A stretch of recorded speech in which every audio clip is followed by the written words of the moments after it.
Millionaire delays his meeting and saves an elderly woman from a fire. A mysterious photo reveals a secret from the past. The revelation changes the businessman's life. A grand reunion happens after years of separation. If this story interested you, don't forget to subscribe to our channel and let us know which city you're watching from. The sun had barely risen when the first golden rays penetrated through the gaps in the curtains of the luxurious penthouse apartment in the heart of New York City. Ethan Miller, a 32-year-old man, stirred restlessly in the king-size bed, his eyes still closed, fighting against the inevitable arrival of a new day. The bedroom, decorated with an elegant minimalism that bordered on coldness, reflected the duality of Ethan's life: refinement and loneliness.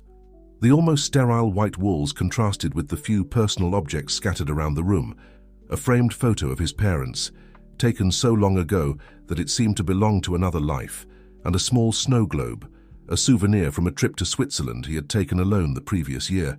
Finally, Ethan opened his eyes, staring at the immaculate white ceiling. His gaze, normally astute and determined, carried a shadow of melancholy that few had the privilege, or misfortune, of noticing. He got up with a heavy sigh, as if carrying the weight of the world on his shoulders. As he headed to the marble bathroom adjacent to the bedroom, Ethan ran his fingers through his well-groomed black hair, an automatic gesture he made every morning. He looked at himself in the mirror, observing the soft lines of his face that, despite his youth, were already beginning to show signs of constant worry. "Another day," he muttered to himself, his voice echoing slightly in the empty bathroom space. Ethan was the epitome of success in the eyes of the world. Heir to a considerable fortune, he wasn't content to live off the laurels of the past. Instead, he had multiplied his inheritance, building an empire in the steel industry that was the envy of many and the pride of few. Miller Steel Inc. was now one of the largest companies in the industry in North America, with ambitious plans for global expansion. As he shaved, Ethan reflected on the crucial meeting he would have that morning. Foreign investors were interested in a partnership that could catapult Miller Steel onto the international stage definitively. It was a unique opportunity, the kind that changes the course of a company and a life. He dressed meticulously, choosing a custom-made Italian suit, an impeccable white shirt and a navy blue tie that enhanced his eyes. Each piece of clothing was armor, preparing him for another battle in the corporate world. In the modern and practically untouched kitchen, Ethan prepared his breakfast: a cup of strong black coffee and a slice of whole wheat toast. The simplicity of the meal contrasted with the luxury around him, but it was a habit he had maintained since his college days, when he decided he would make his own way, independent of the family fortune. As he absently chewed on the toast, his eyes fell on the only photo he kept outside the bedroom: a portrait of his mother, Sarah, smiling in a sunny garden. The image was one of the few vivid memories he had of her. According to what he had been told, Sarah had passed away in a tragic accident when he was only 5 years old. A pang of pain crossed his chest, as always happened when he thought of his mother. The memories were fragmented, more feelings than concrete images. The warmth of a hug, the sound of a melodious laugh, the soft scent of jasmine that always accompanied her. Ethan shook his head, pushing away the memories. It wasn't the time for sentimental musings. He had a company to run, deals to close, an empire to expand. He swallowed the rest of the coffee, grabbed his leather briefcase and headed to the private elevator. On the way to the garage, Ethan checked the messages on his latest smartphone. Dozens of emails, messages, and notifications awaited him, as they did every day. His personal assistant, Richard, had already organized his schedule and sent a summary of the main points of the meeting. "Good morning, Mr. Miller," greeted the garage security guard, a middle-aged man with a friendly smile. Ethan responded with a nod, his mind already focused on the day's challenges. He walked to his Italian sports car, a vehicle that cost more than many would earn in a lifetime. It was then that he noticed something strange. His usual driver, Anthony, wasn't present. In his place, there was a note on the car's windshield. "Mr. Miller, I apologize for my absence. My wife went into labor during the night and I had to rush her to the hospital. I hope you understand. Sincerely, Anthony." Ethan frowned, a mixture of irritation and concern taking over him. On one hand, Anthony's absence was an inconvenience on such an important day. On the other, he felt genuinely happy for the loyal employee who had been with him for years. He hesitated for a moment, considering calling a substitute driver. However, He looked at his watch and realized there wasn't time. The meeting was in less than an hour, and New York City traffic was unpredictable. "So be it," he muttered, getting into the car and starting the powerful engine. As he maneuvered to leave the garage, Ethan couldn't imagine that this simple decision to drive alone that morning would completely change the course of his life. Fate, that tireless weaver, was beginning to intertwine the threads of a plot that would challenge everything he believed he knew about himself and the world. The streets of New York City greeted him with their usual morning chaos. Horns honked impatiently, pedestrians rushed to arrive on time for their appointments, and the smell of fresh bread from bakeries mixed with the less pleasant aroma of pollution. Ethan turned on the GPS, entering the address of the meeting location. The mechanical voice of the device began to guide him through the congested streets of the metropolis. As he drove, his mind wandered between the topics of the presentation he would soon give and the persistent memories of his lonely childhood. Growing up without parents had been a challenge that shaped every aspect of his personality. Tutors and elite schools provided an impeccable education, but nothing could fill the void left by the absence of maternal and paternal love. Perhaps that's why he dedicated himself so fiercely to work. It was the only thing in his life that gave him a sense of purpose and fulfillment. Absorbed in his thoughts, Ethan barely noticed when the GPS led him to an area of the city he didn't recognize. The wide, tree-lined streets gave way to narrow and poorly maintained alleys. The imposing buildings were replaced by simple houses and modest businesses. "What the hell?" he muttered, frowning and looking around. It was then that he spotted in the distance a column of smoke rising on the horizon. Ethan's heart raced, a strange sensation taking over him. Something inside him urged him to investigate, even though he knew he was late for the most important meeting of his career. For a moment, he was paralyzed, his foot hesitating between the accelerator and the brake. The voice of reason told him to ignore the smoke and continue on his way. After all, what could he, a successful businessman, do in such a situation? But then, a long-buried memory emerged from the depths of his mind. Him, as a child, crying alone in his huge room, desperately wishing that someone, anyone, would come to comfort him. No one came. With a deep sigh, Ethan made his decision. He turned the steering wheel sharply, ignoring the GPS's protests, and accelerated towards the column of smoke. As the car advanced through the unknown streets, he couldn't help but think that he was about to get involved in something much bigger than he could imagine. Fate, silent and relentless, smiled at the web it was beginning to weave. Ethan Miller was about to discover that sometimes one needs to get lost to truly find oneself. The roar of the sports engine echoed through the narrow streets of the unknown neighborhood as Ethan Miller accelerated towards the column of smoke rising on the horizon. The contrast between his luxury car and the simple houses around was striking, drawing the attention of the few residents who were already on the streets at that early hour. As he approached the source of the smoke, Ethan felt his heart beating faster. A mixture of adrenaline and apprehension took over him. What would he find? Why did he feel so compelled to investigate? These questions hammered in his mind as he rounded another corner. It was then that he saw it. A modest two-story house with flames coming out of the windows on the ground floor. The dark smoke rose in spirals, tinting the morning sky. Ethan braked abruptly, parking the car haphazardly on the sidewalk. As he got out of the vehicle, the acrid smell of smoke invaded his nostrils, making him cough. The heat from the flames was palpable, even from a distance. For a moment, he was paralyzed, unsure of what to do. After all, he was a businessman, not a firefighter. What could he do in a situation like this? His thoughts were interrupted by an anguished scream. An elderly lady with disheveled gray hair and wearing a simple dress was stumbling out of the burning house. "Help! Please, someone help me!" she cried, her voice trembling with despair. Without thinking twice, Ethan ran towards the lady. As he approached, he noticed that she had soot stains on her face and hands, and her eyes were red and teary. "Ma'am, are you all right? Are you hurt?" asked Ethan, holding her by the shoulders to keep her stable. The old woman looked at him, her eyes wide with fear and confusion. "My house, the fire started in the wood stove. I tried to put it out, but I couldn't. Everything is in there, all my memories." Ethan looked again at the burning house. The fire seemed to be spreading rapidly. He knew he should call the firefighters, but something inside him urged him to act immediately. "Is there anyone else inside?" he asked the lady, who shook her head negatively. At that moment, Ethan made a decision that would change the course of his life. He took off his expensive jacket and threw it on the ground. "Stay here, I'll try to do something," he said to the old woman, who looked at him with a mixture of surprise and gratitude. Running to the small garden in front of the house, Ethan saw a pile of loose soil. He vaguely remembered a science class from school about how soil could smother fire. Without hesitation, he began to fill his arms with the soil. Carefully but with determination, Ethan entered the house. The heat was intense, and the smoke made it difficult to see and breathe. He crouched down, trying to avoid the worst of the smoke, and advanced towards the kitchen where the flames seemed to originate. The wood stove was at the center of the fire. Ethan threw the soil over the flames, watching with relief as part of the fire diminished. He repeated the process several times, running outside to get more soil and coming back to fight the flames.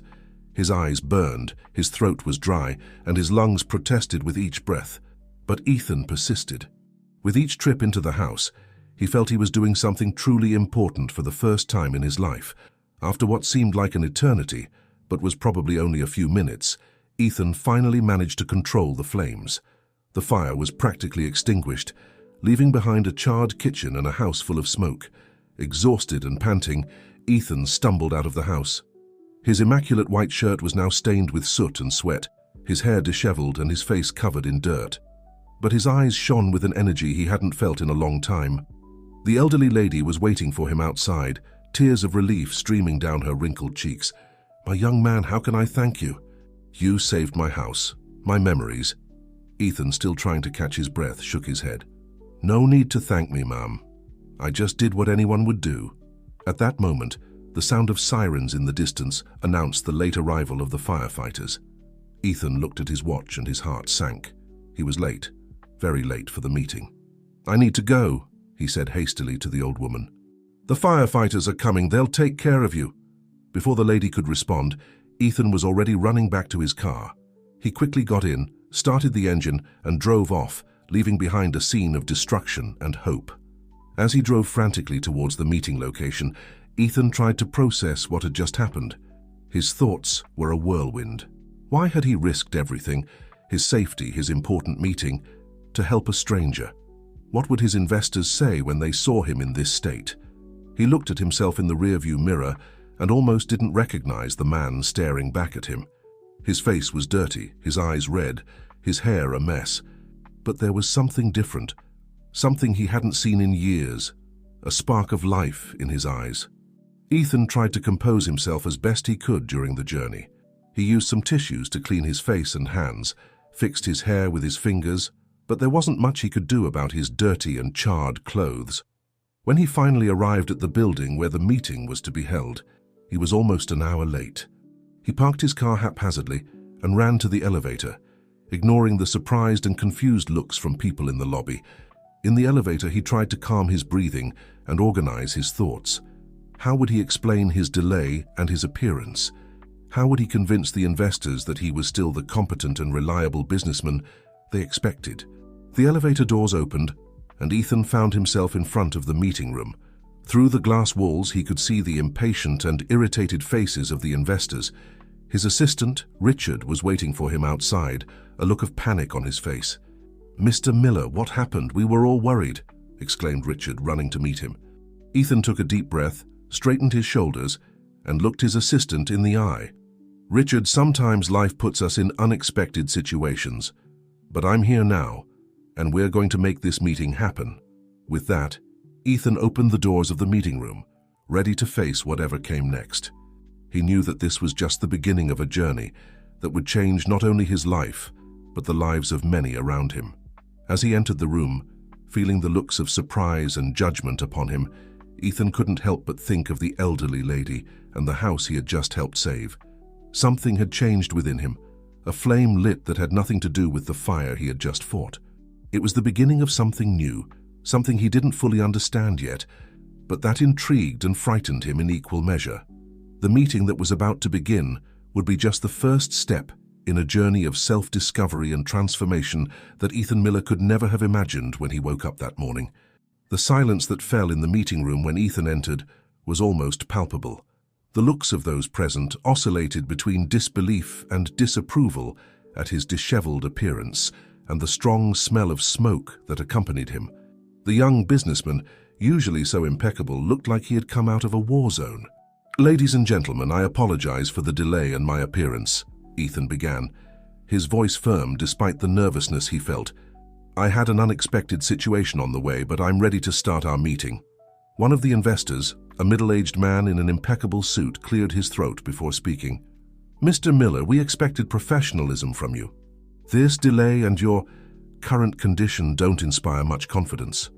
Ethan felt the weight of those words, but he didn't let himself be discouraged. He took a deep breath and decided that honesty would be his best strategy. "I understand your concern, Mr. Thompson," he replied, recognizing the investor. "On my way here, I came across an emergency situation. A house was on fire with an elderly lady in danger. I couldn't simply ignore it and continue on my way." The murmurs in the room increased. Some seemed skeptical, others intrigued. Ethan continued, "I know this may sound like a flimsy excuse, but it's the pure truth. I decided to help because I believe our responsibility goes beyond business. We're here to discuss the future of Miller Steel, and part of that future is the impact we want to have on the world." He paused, looking into the eyes of each person in the room. "If I could go back in time, I would make exactly the same choice. Because Miller Steel isn't just about profits and expansion. It's about building a better future, whether through our steel structures or through our actions as human beings." A tense silence followed his words. Ethan could feel the skepticism of some and the curiosity of others. It was then that one of the investors, a grey-haired woman with a piercing gaze, spoke. "Mr. Miller, your story is unusual to say the least, but I admire your honesty and your courage in telling us this. Now, what interests me is knowing how this experience translates into your vision for the company." Ethan felt a glimmer of hope. This was his chance to turn what seemed like a disaster into an opportunity. "Excellent question, Mrs. Olivia," he replied, walking to the whiteboard in the room. "What happened today made me reflect on the true purpose of Miller Steel." With a marker, he began to sketch out a diagram. "Our business is not just about producing steel, it's about building the foundations for a better future. Imagine our structures not just in skyscrapers, but in hospitals in underprivileged areas, in schools in remote communities, in bridges that connect people." As he spoke, Gabriel felt a new energy flowing through him. Ideas came with a clarity he had never experienced before. He talked about social responsibility programs, technological innovations to make steel production more sustainable, partnerships with NGOs to bring development to areas in need. The investors, initially skeptical, began to lean forward in their chairs, visibly interested. Questions started to flow, and Gabriel answered them with a passion and eloquence that surprised even himself. After 2 intense hours of presentation and discussion, the atmosphere in the room had completely changed. What had begun as a potential catastrophe had turned into one of the most productive and inspiring meetings many there had ever witnessed. When the meeting finally ended, Gabriel found himself surrounded by enthusiastic investors, exchanging cards and scheduling follow-up meetings. Mrs. Olivia, in particular, seemed impressed. "Mr. Miller," she said, shaking his hand firmly, "I confess that when I saw you enter in that condition, I had my doubts, but what I saw today was a leader with vision and heart. I'm eager to see where you'll take Miller Steel." Gabriel thanked her, feeling a mixture of relief and excitement. As the investors left the room, his assistant Richard approached, still looking a bit dazed by the day's events. "Mr. Miller, that was incredible," said Richard, shaking his head in disbelief. "But if I may ask, what really happened this morning?" Gabriel smiled, feeling the fatigue finally settling over him. "Richard, I think I just had the most transformative experience of my life. And you know what? It made me realize that there's so much more we can do with our company." As they left the meeting room, Gabriel couldn't help but think of the elderly lady and the house he had helped save. An idea began to form in his mind. "Richard, I need you to do something for me," he said, stopping in the hallway. "Find that house that caught fire this morning. I want to know more about the lady who lives there and how we can help her." Richard nodded, a little confused, but accustomed to dealing with his boss's sometimes eccentric requests. "Of course, sir. Anything else?" Gabriel thought for a moment. "Yes. Schedule a meeting with our social responsibility team. We have a lot of work ahead of us. As he walked to his office, Gabriel felt that something fundamental had changed within him. The emptiness he had carried for so long seemed less oppressive. For the first time in years, he felt he was on the right path, not just for business success, but for something much greater. He looked out the panoramic window of his office, observing the city of New York stretching as far as the eye could see. Amidst the skyscrapers and busy avenues, he imagined the thousands of lives pulsing down there, lives that, somehow, he could help improve. At that moment, Gabriel Miller made a silent promise to himself. He would use his power and influence to make a difference, not just to increase his company's profits, but to touch lives as he had done that morning. Little did he know that this decision would lead him on a journey of self-discovery and redemption that would change not only his life, but that of many others around him. And that somewhere in that vast city, an elderly lady held the key to a secret that would turn his world upside down. The day was just beginning, and fate, always unpredictable, was preparing its next moves on the great chessboard of life. The days that followed the fateful meeting were a whirlwind of activities for Gabriel Miller. The energy and purpose he had discovered that morning seemed inexhaustible, driving him to work tirelessly on his new vision for Miller Steel. Meetings followed one after another, plans were drawn up, and a new atmosphere took hold of the company. Employees, accustomed to a distant and cold boss, were surprised by the sudden change. Gabriel now walked the corridors greeting people, interested in their ideas and concerns. However, amidst all this excitement, there was one issue that wouldn't leave his mind: the elderly lady and the burnt house. Gabriel anxiously awaited the information he had asked Richard to gather. On a sunny Friday afternoon, about a week after the incident, Richard entered Gabriel's office with a folder in hand. "Mr. Miller, I have the information you requested about the house and the lady from the fire," said Richard, placing the folder on the desk. Gabriel felt his heart race. "Thank you, Richard. What did you find out?" Richard opened the folder and began to report. "The house is in the Bronx, an old area of the city. The owner is Mrs. Mary Thompson, 68 years old widow. She has been living alone in the house for over 30 years. Gabriel nodded, absorbing the information. "And what about the damage caused by the fire?" "Fortunately, the damage was mainly to the kitchen and part of the living room," Richard continued. "The fire department confirmed that your quick action prevented the fire from spreading to the rest of the house. However, Mrs. Thompson is having difficulties making the necessary repairs. She lives on a small pension and doesn't have the financial means for the renovations." A lump formed in Gabriel's throat. The image of the desperate lady in front of her burning house vividly returned to his mind. "Richard, I want you to contact the best renovation company in the city," said Gabriel, determined. "We're going to cover all the costs of the renovation and improvements to Mrs. Thompson's house. And don't skimp. I want the best work possible done." Richard looked a bit surprised but nodded. "Yes, sir. Should I inform Mrs. Thompson about this?" Gabriel thought for a moment. "No, I want to do that myself. Schedule a visit for tomorrow. I want to see personally how she's doing." After Richard left, Gabriel stood contemplating the view of New York from his office window. Something about this situation intrigued him deeply. Why did he feel so connected to this lady he barely knew? Why did the idea of helping her give him a satisfaction that no million-dollar deal had ever provided? The next morning, Gabriel woke up early, feeling a mixture of anxiety and anticipation. He opted for a more casual look: jeans, a polo shirt, and sneakers. He wanted to appear more accessible, less intimidating. The journey to the Bronx was short, but as he approached the neighborhood, Gabriel felt as if he was entering another world. The narrow streets, the old houses, the traditional bars and restaurants, everything exuded an atmosphere of nostalgia and simplicity that strongly contrasted with his daily life in the corporate world.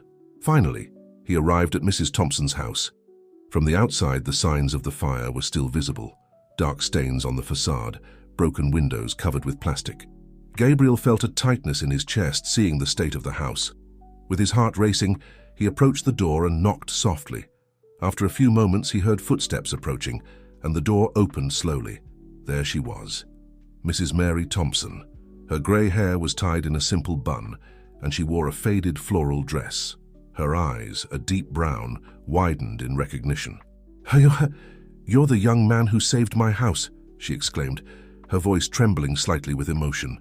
Gabriel smiled, feeling a wave of warmth in his chest. "Yes, ma'am. My name is Gabriel Miller. I came to see how you're doing." Mrs. Thompson broke into a wide, warm smile. "Oh, my dear boy, what a joy. Please come in, come in." She guided him into the house. The smell of smoke still hung in the air, mixed with the aroma of freshly brewed coffee. The living room was clean, but the damage from the fire was evident. Charred walls, damaged furniture, a general air of desolation. "Sorry about the mess," said Mrs. Thompson, looking a bit embarrassed. "I still haven't managed to fix everything after the accident." "Don't worry, Mrs. Thompson," Gabriel replied gently. "Actually, that's what I came to talk to you about." They sat at the kitchen table, the only part of the house that seemed to have escaped unscathed from the fire. Mrs. Thompson insisted on serving coffee, and soon Gabriel found himself in front of a steaming cup. "Mrs. Thompson, I want to help with the renovation of your house," said Gabriel, getting straight to the point. "My company will cover all the costs. We want to ensure you have a safe and comfortable home again." Mrs. Thompson's eyes filled with tears. But why? You've already done so much for me." Gabriel felt a lump in his throat. "Because it's the right thing to do. You don't deserve to go through this difficulty alone." Mrs. Thompson reached out her trembling hand across the table, holding Gabriel's. "You remind me so much of my Frank," she said, with a nostalgic smile. "He also had a heart of gold." "Frank?" Gabriel asked, curious. "My late husband," Mrs. Thompson explained, her eyes fixed on a distant point, as if reliving memories. "He passed away many years ago. We were so young." There was something in Mrs. Thompson's expression, a mixture of love and deep pain, that touched Gabriel. He found himself wanting to know more about this lady's story. "You must miss him very much," Gabriel said softly. Mrs. Thompson nodded. "Every day. But you know, life plays strange tricks on us. Sometimes we lose something precious, but we gain something else in return." She slowly got up and went to a cabinet in the living room. From there, she took out a carved wooden box. Returning to the table, she opened it carefully. "Look," she said, taking out an old faded photograph. "This is Frank." Gabriel carefully took the photo. It showed a young man with a broad smile and bright eyes, embracing a younger version of Mrs. Thompson. But there was something else in the photo that caught his attention. Something familiar. His eyes fixed on a detail. A necklace that the young Mary was wearing. A necklace he knew well. Gabriel's heart began to beat furiously. His hands trembled as he held the photo. Memories long buried began to emerge. The scent of jasmine, a melodious laugh, the shine of a necklace identical to the one in the photo. "Mrs. Thompson," he said, his voice barely above a whisper. "This necklace, where did it come from?" The lady looked at the photo, a sad smile playing on her lips. "Ah, that necklace. It was a gift from Frank. I gave it to my daughter many years ago." "My dear Laura." Gabriel's world stopped. Laura. His mother's name. The necklace he remembered seeing in old photos. "Laura?" he repeated, his voice trembling. Your daughter?" Mrs. Thompson looked at Gabriel, confusion in her eyes. "Yes, my Laura. She passed away a long time ago. She left behind a small son." The silence that followed was deafening. Gabriel felt as if the ground had disappeared beneath his feet. All the pieces were starting to fit together. The necklace, the name, the familiar feeling he had when he first saw Mrs. Thompson. "Mrs. Thompson," said Gabriel, his voice barely controlled. I think I'm Laura's son. I think you're my grandmother." The sound of a cup breaking echoed through the kitchen as Mrs. Thompson dropped what she was holding. Her eyes, wide with shock and disbelief, fixed on Gabriel as if seeing him for the first time. Fate, in its infinite wisdom, had finally brought grandson and grandmother face to face, ready to unravel long-buried secrets and fill voids that both had carried for decades. The silence that followed the revelation was almost palpable. Gabriel and Mrs. Thompson stared at each other, both paralyzed by the shock of discovery. The ticking of the clock on the wall seemed deafening amid the silence that enveloped them. It was Mrs. Thompson who finally broke the silence, her voice trembling and choked with emotion. "My God, my boy! You're my Laura's son!" Gabriel, still stunned, just nodded. His hands trembled as he held the photo, his eyes alternating between the image and the wrinkled face of the lady in front of him. "But how?" Mrs. Thompson seemed to struggle to find the words. They told me you were with a rich family, that you would have a better life, that we would never see you again. Gabriel felt a lump form in his throat. I grew up believing that my mother had passed away when I was little. I never knew, never imagined. Tears began to stream down Mrs. Thompson's wrinkled face. With trembling hands, she got up from her chair and approached Gabriel. Hesitantly, she reached out to touch the face of the grandson she hadn't seen in decades. "My dear," she whispered, her voice laden with emotion. "So many years and so many nights I prayed to know if you were well, if you were happy." Gabriel felt tears welling up in his own eyes. All his life he had carried a void, a feeling that something essential was missing, and now before him was the missing piece in his personal puzzle. "Why?" he asked, his voice choked. "Why was I taken away from you?" "Mrs." Thompson sat back down, suddenly looking very tired. "Oh, my dears, it's a long and painful story, but you deserve to know the truth." She took a deep breath before beginning. "Your mother, Laura, was so young when she got pregnant with you. The father, well, he didn't want to take responsibility. We were a humble family. We barely had enough for ourselves. Laura was desperate, didn't know how she would take care of a baby." Gabriel listened attentively, his heart tightening with each word. "That's when we met the Millers," Mrs. Thompson continued. "They couldn't have children and offered to adopt you. They promised to give you a life we could never provide. Education in the best schools, opportunities we couldn't even dream of." The lady paused, silent tears streaming down her cheeks. "It was the hardest decision we ever made. Laura was devastated, but we believed it was best for you. They made us promise not to try to contact you, said it would be better for you to grow up without knowing your humble origins." Gabriel felt a mixture of emotions, anger, sadness, compassion. "But why did they say my mother had passed away?" Mrs. Thompson shook her head, looking confused. "I don't know, my dear. Maybe they thought it would be easier for you to accept. We never imagined they would say that." A heavy silence fell over them again. Gabriel tried to process everything he was hearing, reconciling the story he had always believed to be true with this new reality. "And my mother?" he finally asked. "Where is she now?" Mrs. Thompson's face contorted in an expression of deep pain. "Oh, my dear, Laura never recovered from having to give you up. She tried to move on, but the pain was too great. 15 years ago, she decided to leave this world." Gabriel felt as if he had been punched in the stomach. His mother, alive for so many years without him knowing, now truly lost forever. "I'm so sorry," he said, his voice almost a whisper. "I should have searched, I should have questioned." Mrs. Thompson reached out, holding Gabriel's hand firmly. "No, my dear, don't blame yourself. We all did what we believed was best at the time. The important thing is that we're here now, together." Gabriel looked at their intertwined hands, feeling a connection that transcended time and the circumstances that had separated them. Suddenly, a wave of determination washed over him. "Grandma," he said, the word sounding strange and yet incredibly right on his lips. "I want to know everything about my family, about my mother. I want to make up for lost time." Mrs. Thompson's eyes shone with a mixture of joy and hope. "Oh, my dear grandson, I have so many stories to tell you, so many memories to share." In the hours that followed, grandmother and grandson immersed themselves in a long-buried past. Mrs. Thompson brought out dusty photo albums, letters yellowed by time, small treasures that told the story of a family separated by fate, but never truly disconnected. Gabriel heard stories about his mother, how she loved to sing, her talent for painting, her smile that lit up any room. Each detail was precious, filling gaps in his heart that he didn't even know existed. As the afternoon turned into evening, Gabriel found himself immersed in a world that had always been his, but that he had never known. The modest house, with its worn furniture and peeling walls, suddenly seemed more welcoming and meaningful than any luxurious environment he had ever been in. "Grandma," said Gabriel, when they finally noticed that hours had passed, "I want you to come live with me. My house is too big for one person, and I don't want to lose any more moments with you." Mrs. Thompson seemed to hesitate.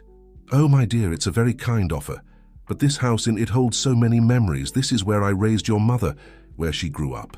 Gabriel understood the dilemma. What if we renovated this house? We could make it safe and comfortable, preserving all the memories.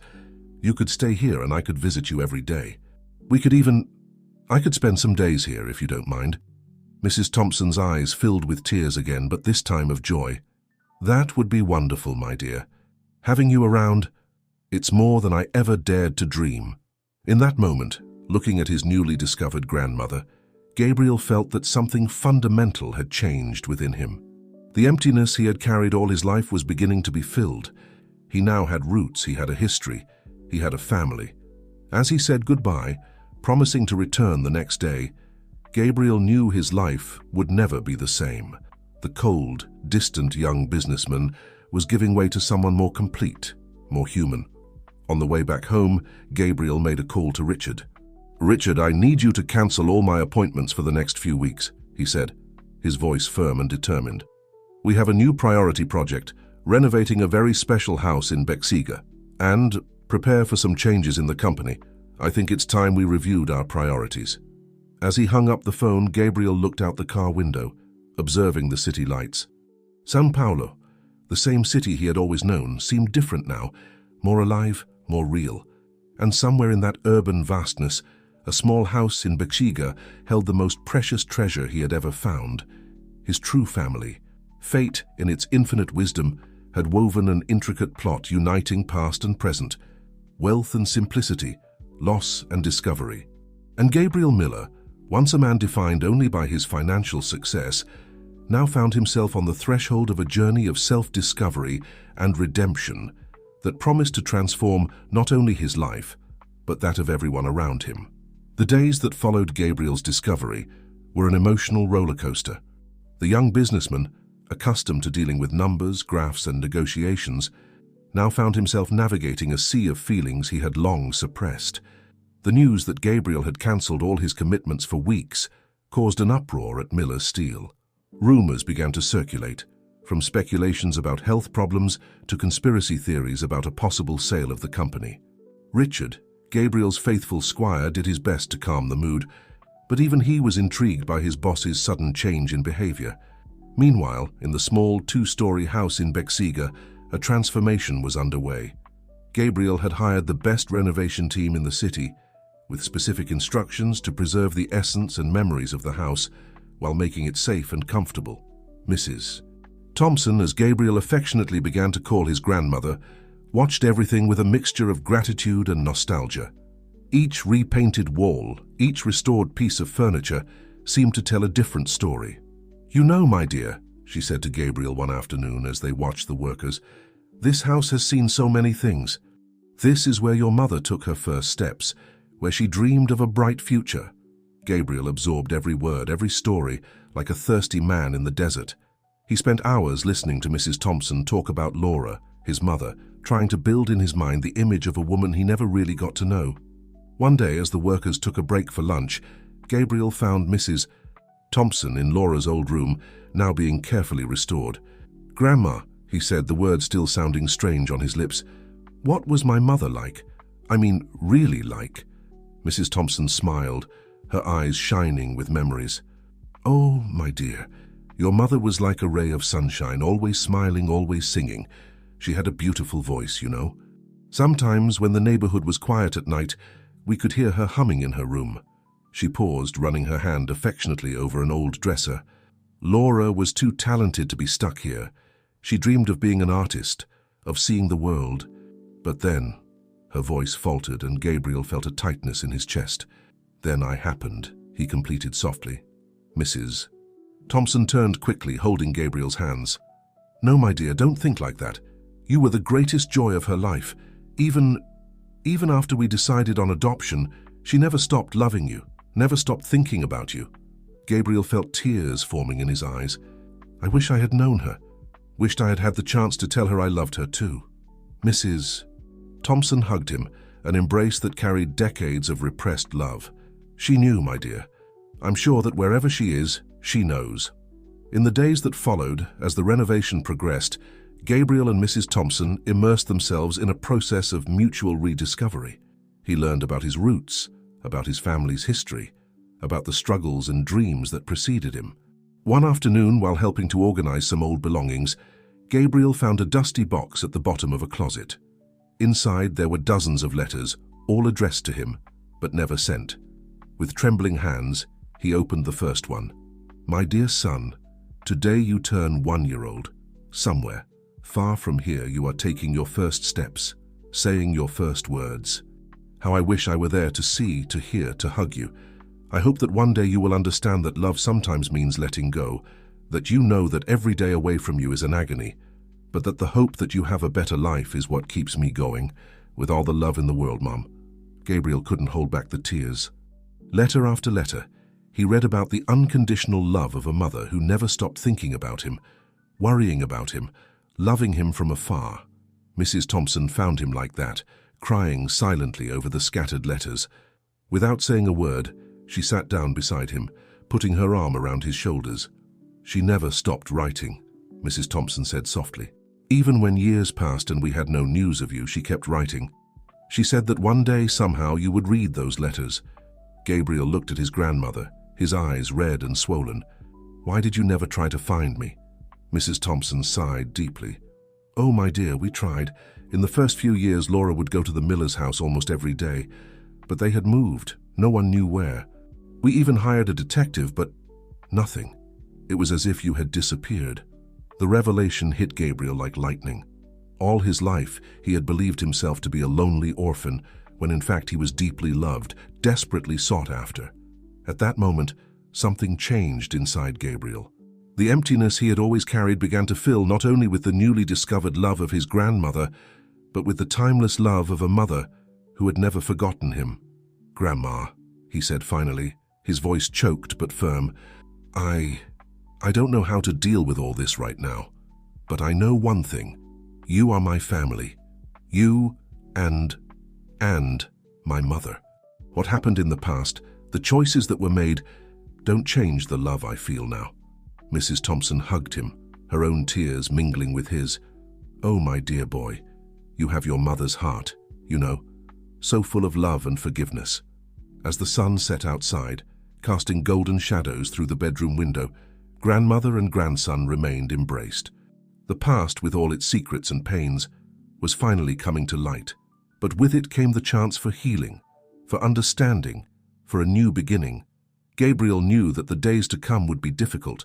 There would be more questions, more revelations, perhaps even more confrontations, but there in his grandmother's arms he felt for the first time in a long time, truly at home. And somewhere beyond the veil that separates this world from the next, Laura smiled. Her son, her precious boy, was finally discovering the whole truth. And with that truth, however painful it might be, would come the chance for complete healing, for even deeper love, for a future built on honesty and understanding. Night fell over Bexiga, enveloping the small house in cozy shadows. And inside, two souls found comfort in each other, united by bonds that went far beyond blood, bonds forged by love, forgiveness, and the promise of a new dawn. The weeks that followed the revelation about Charles were a whirlwind of emotions for Gabriel. The young businessman found himself struggling to reconcile the image he had built of his family with the complex and imperfect reality he now knew. On a cool Sunday morning, Gabriel walked through the streets of Bexiga, his heart heavy with conflicting thoughts. The revelations about his uncle and the circumstances of his adoption had deeply shaken him. He wondered how his mother, Laura, had dealt with all this, carrying the weight of such secrets and impossible decisions. Without realizing it, his steps led him to the Laura Miller Cultural Center. The building, once an abandoned warehouse, now pulsed with life and color. Children laughed as they participated in a painting class in the courtyard, and the soft sound of a guitar came from one of the open windows. Gabriel stopped, observing the scene. It was a tangible reminder of the good his actions were bringing, a counterpoint to the darkness that recent revelations had cast on his past. "It's quite a sight, isn't it?" The voice caught Gabriel by surprise. Turning, he found himself face to face with a middle-aged man, graying hair and tired but kind eyes. It took Gabriel a moment to recognize him without anger distorting his features. "Uncle Charles?" he asked, hesitantly. Charles nodded, a sad smile playing on his lips. I came to apologize, Gabriel, for the other day and, well, for everything, really." Gabriel felt a mix of emotions, anger, confusion, a hint of hope. "Why now?" he asked, his voice softer than he expected. Charles sighed deeply, looking at the cultural center. You know, when I first heard about this place, I was furious. I thought it was just another rich guy trying to buy a good conscience. But then I saw what was really happening here. He made a sweeping gesture with his hand. These children, these families, you're giving them the opportunities Laura always dreamed of having. The opportunities that I threw away. Gabriel felt a lump in his throat. You knew my mother better than I did. What was she really like? Charles smiled, his eyes shining with memories. Laura was pure light, Gabriel. Even in the darkest moments, she found a way to smile, to sing. She had this incredible ability to make you believe everything would be all right, even when everything seemed to be falling apart. They began to walk together, slowly, around the cultural center. You know, Charles continued, when you were born, Laura was radiant. She would spend hours just looking at you, singing softly. I think it was the last time I saw her truly happy. Gabriel swallowed hard. And then, you forced her to give me up for adoption? Charles stopped, turning to face Gabriel directly. There isn't a day that goes by that I don't regret the things I did back then. The drugs, the debts.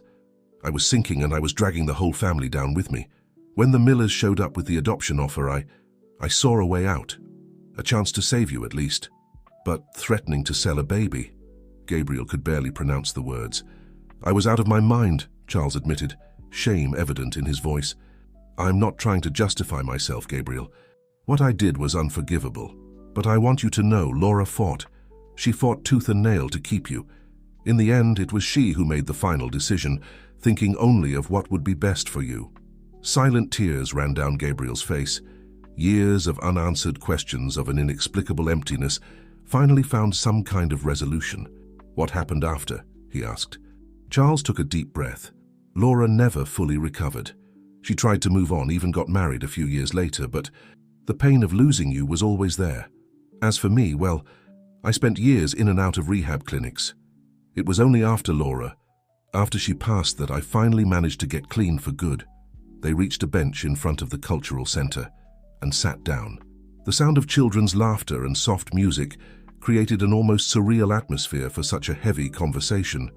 Gabriel, Charles said after a moment of silence, I know I have no right to ask anything of you, but do you think you could ever forgive me? Gabriel looked at the man beside him. He saw the weight of the years, of mistakes, of regret. But he also saw something else, a spark of hope, a genuine desire for redemption. Uncle Charles, he began, testing the words, I can't promise that I'll forget, or that I'll fully understand what happened, but I think I can try to forgive. For me, for Grandma, and for my mother's memory. Charles nodded, tears in his eyes. It's more than I deserve. Thank you, Gabriel. At that moment, as if the universe wanted to seal that moment of reconciliation, a young woman came out of the cultural center, carrying a guitar. She began to play a soft melody, her clear and sweet voice filling the air. Gabriel closed his eyes, letting the music envelop him. Suddenly, a distant memory emerged, his mother Laura singing this same song, her voice a distant echo from the past. This song, he murmured. Charles smiled, emotional. It was Laura's favorite. She used to sing it to you every night. As the young woman continued to sing, Gabriel felt as if a circle was closing. There in front of the center that bore his mother's name, beside the uncle who was finally facing the mistakes of the past, he felt Laura's presence stronger than ever. At that moment, Gabriel understood that his mother's true legacy wasn't just in the projects he carried out or in the name of the cultural center. It was in the capacity to forgive, to heal old wounds, to find beauty even in the darkest moments. When the music ended, Gabriel stood up, extending his hand to Charles. Come on, he said. I think it's time we visited Grandma. We have a lot to talk about, a lot to heal.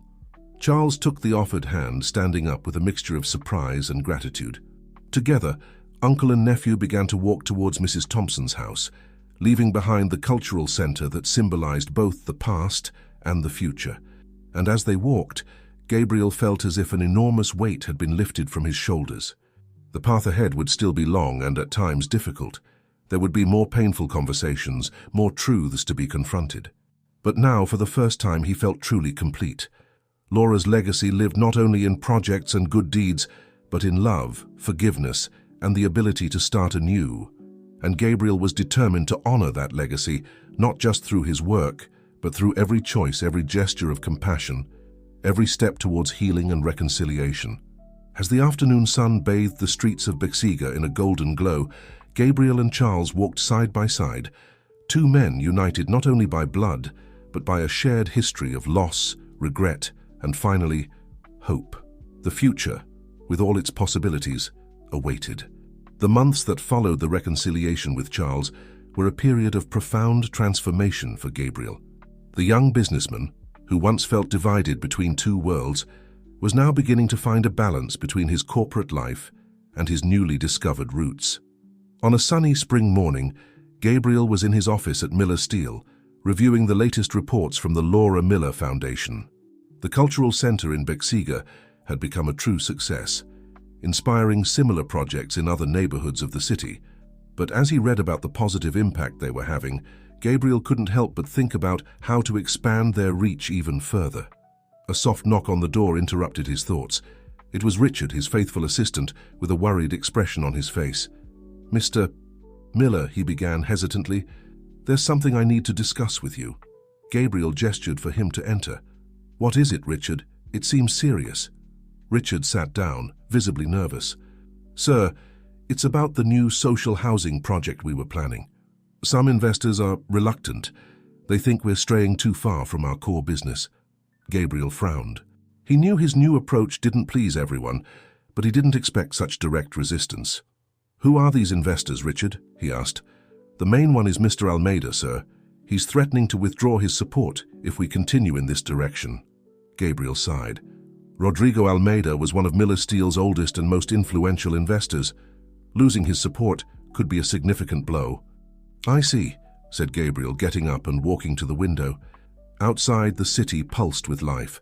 "Richard, schedule a meeting with Mr. Almeida for tomorrow, and also call Mrs. Thompson and Uncle Charles.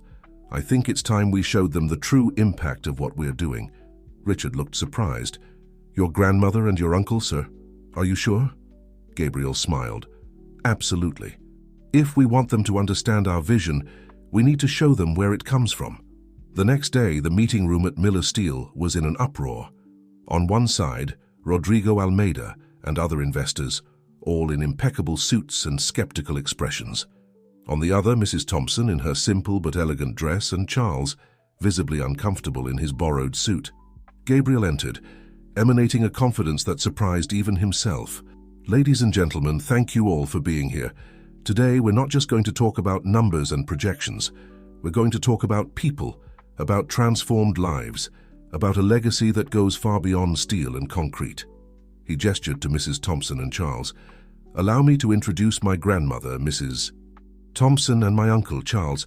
They are the reason we're here today." In the minutes that followed, Gabriel told his story.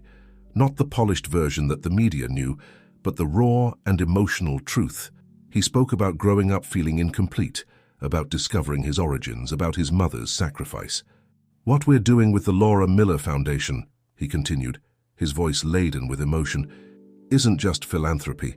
It's a way to honor not just my mother's memory, but all the mothers, fathers, and families who make unimaginable sacrifices for their children." Mrs. Thompson, with tears in her eyes, stood up to speak. Her voice, though trembling, carried surprising strength. "When I gave my grandson up for adoption, I thought I was giving him a chance at a better life. But seeing the man he's become, the good he's doing, I realize I gave the world a chance to be better." Charles, who had remained silent until then, surprised everyone by speaking up. I was the reason Gabriel was separated from his family. My mistakes, my failures. But seeing what he's doing now, how he's transforming lives, I feel that somehow my mistakes are being redeemed." The silence that followed was palpable. Rodrigo Almeida, the most skeptical investor, seemed deeply affected. "Mr. Miller," he began, his voice hoarse with emotion, "when I questioned your projects, I was thinking only in terms of numbers. But now I see that there's something much bigger happening here." Gabriel smiled, feeling a wave of relief and gratitude. "Mr. Almeida, gentlemen, what I'm proposing is a new vision for Miller Steel, a vision where financial success and social impact go hand in hand. We're not deviating from our core business. We're expanding it, making it more meaningful." He then presented a detailed plan, how the social projects were improving the company's reputation, attracting new partners, and yes, increasing long-term profits. But more than that, he showed how they were creating a lasting legacy, something that transcended financial statements. At the end of the meeting, the mood in the room was one of renewed enthusiasm. Rodrigo Almeida, previously the biggest critic, now seemed to be the biggest supporter of the company's new direction. "Mr. Miller," he said, shaking Gabriel's hand firmly, "you have my full support. What you're doing here, it's extraordinary." When everyone had left, Gabriel was alone in the room with Mrs. Thompson and Charles. His grandmother hugged him, tears of pride in her eyes. "Oh, my dear, your mother would be so proud of you." Charles, still emotional, put a hand on Gabriel's shoulder. "You're doing something incredible, nephew. Something that goes far beyond all of us." Gabriel smiled, feeling a peace he had never experienced before. "We're doing this together," he said. "All of us." That night, as Gabriel observed the city from the terrace of his apartment, he reflected on the journey that had brought him here. From the shadows of the past, from the pain and secrets, something beautiful and transformative had emerged. Laura's legacy, his mother's, lived not just in the name of a foundation or a cultural center, but in every life touched, in every dream realized, in every bridge built between worlds that once seemed irreconcilable. Gabriel knew that the road ahead would still be challenging. There would be more obstacles, more hearts to win over, more lives to transform. But now, with his family by his side and a clear purpose guiding his actions, he felt ready to face any challenge. The sun was setting on the horizon, painting the New York sky with shades of pink and gold. And at that moment, Gabriel felt as if he could hear his mother's voice, a distant echo carried by the night wind, singing a song of hope and eternal love. Tomorrow was coming, bringing with it the promise of a new day, of new possibilities. And Gabriel Miller, the boy who had once felt lost and incomplete, was now ready to embrace that future with all his heart. A year passed since the transformative meeting at Miller Steel. The autumn sun bathed the streets of Brooklyn with a golden light, while an excited crowd gathered in front of the Laura Miller Cultural Center. Colorful banners decorated the building's facade, announcing the project's first anniversary. Gabriel Miller, dressed simply but elegantly, observed the scene with a mixture of pride and emotion. Beside him, Mrs. Thompson, radiant in a floral dress, held his hand firmly. Charles, now with a healthier and more confident appearance, smiled at the children running excitedly through the courtyard.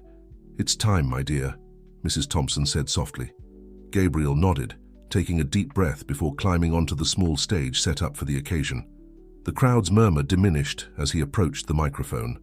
"Good afternoon, everyone," he began, his voice firm and warm. "A year ago, when we inaugurated this center, I said we were giving life to a dream. The dream of my mother, Laura, and of so many other mothers, fathers, and families who wish for a better future for their children." He paused, his eyes scanning the crowd. Familiar faces from the neighborhood, children who now attended art and music classes, elderly people who had found a new purpose as volunteers, and to his surprise, he also saw faces he didn't expect. Rodrigo Almeida and other Miller Steel executives mingling with the community. "Today," Gabriel continued, "we're not just celebrating a year of activities. We're celebrating the power of transformation, the power of a united community, the power of love that transcends barriers." He then announced a series of new initiatives: scholarships for young talents from the neighborhood, a social housing program developed in partnership with Miller Steel, and the expansion of the cultural center to include a library and a theater. The crowd erupted in applause and cheers of joy. Gabriel saw tears in Mrs. Thompson's eyes and a proud smile on Charles's face. When the buzz died down, Gabriel made a gesture, calling his grandmother and uncle to join him on stage. "None of this would be possible without these two extraordinary people," he said, his voice choked with emotion. "They taught me the true meaning of family, of forgiveness, of new beginnings." Mrs. Thompson, with tears in her eyes, hugged Gabriel. "Oh, my dear," she whispered, "your mother would be so proud." Charles, visibly moved, placed a hand on Gabriel's shoulder. "You've done more than honor Laura's memory, nephew. You're changing lives." At that moment, to everyone's surprise, a young woman took the stage. It was Maria Edwards, one of the Cultural Center's first students, now a talented violinist. "Mr. Miller," she said shyly, We'd like to do a special performance for you and your family. Gabriel nodded, emotional, as Maria Edwards began to play the first chords of a familiar melody. His heart nearly stopped when he recognized the song. It was the same one his mother used to sing to him, the same one he had heard on the day of his reconciliation with Charles. Maria Edwards's sweet voice filled the air, singing about love, hope, and new beginnings. Gabriel closed his eyes, letting himself be enveloped by the music. For a moment, he felt as if his mother was there, singing through this talented young woman whose life had been transformed by the cultural center. When the music ended, there wasn't a dry eye in the audience. Gabriel hugged Maria Edwards, thanking her with a choked voice. The rest of the afternoon was filled with performances, emotional speeches from community members, and a big celebration that extended through the streets of Brooklyn. Gabriel circulated among the guests, listening to stories of transformed lives, realized dreams, and renewed hopes. As night fell, when the party began to calm down, Gabriel found himself alone for a moment, observing the scene from the cultural center's terrace. Below him, he saw families laughing together, children playing, elderly people sharing stories. He saw Mrs. Thompson chatting animatedly with a group of ladies, and Charles helping to organize the day's last activities. It was then that he noticed Rodrigo Almeida approaching. "Mr. Miller," said the executive, a genuine smile on his face. "I must admit I was skeptical at first, but what you've built here, it's extraordinary." Gabriel smiled. "Thank you, Mr. Almeida, but I didn't do this alone. Every person in this neighborhood, every Miller Steel employee who embraced this vision, every investor who believed, we all did this together." Almeida nodded, thoughtful. "You know, when I joined the Miller Steel board years ago, I thought it was just about profits and expansion. But you've shown us we can be more. We can be better." The two men stood in silence for a moment, contemplating the scene below. Finally, Almeida turned to Gabriel. "The board voted yesterday," he said. "We want to expand the Laura Miller Cultural Center model to other cities, not just in the United States, but internationally. What do you think?" Gabriel felt a wave of emotion wash over him. "Mr. Almeida, that's incredible. I can't wait to get started." When Almeida left, Gabriel remained on the terrace, absorbing everything that had happened. His journey, which had begun with a fire and a desperate elderly lady, was now expanding to horizons he could never have imagined. Mrs. Thompson and Charles joined him, each placing a hand on his shoulders. "Look at all this, my dear," Mrs. Thompson said softly. "You've transformed pain into something beautiful." Charles nodded. "Laura would be proud." "No, she is proud, I'm sure of it." Gabriel hugged them both, feeling a deep gratitude for everything he had lived through, for all the revelations, challenges, and joys that had brought him here. "Thank you," he said simply, his voice laden with emotion. "For everything." As the New York sky tinged with the colors of sunset, Gabriel reflected on his journey, from the lonely boy who had grown up without knowing his roots, to the man who was now at the center of a web of connections, love, and purpose. Laura's legacy lived not just in the name of the Cultural Center or the Foundation's projects, but in every smile, every dream realized, every life touched. And now, that legacy was about to expand, bringing hope and opportunities beyond the borders of Brooklyn, of New York, of the United States. Gabriel knew that the path ahead would be full of new challenges and responsibilities. But now, with his family by his side, with a strong community supporting him, and with his mother's love guiding him, even if from afar, he felt ready for anything. The circle was complete. The lost boy had found his way back home, and in the process, had created a home for so many others. As the first stars began to dot the night sky, Gabriel smiled, feeling a deep peace.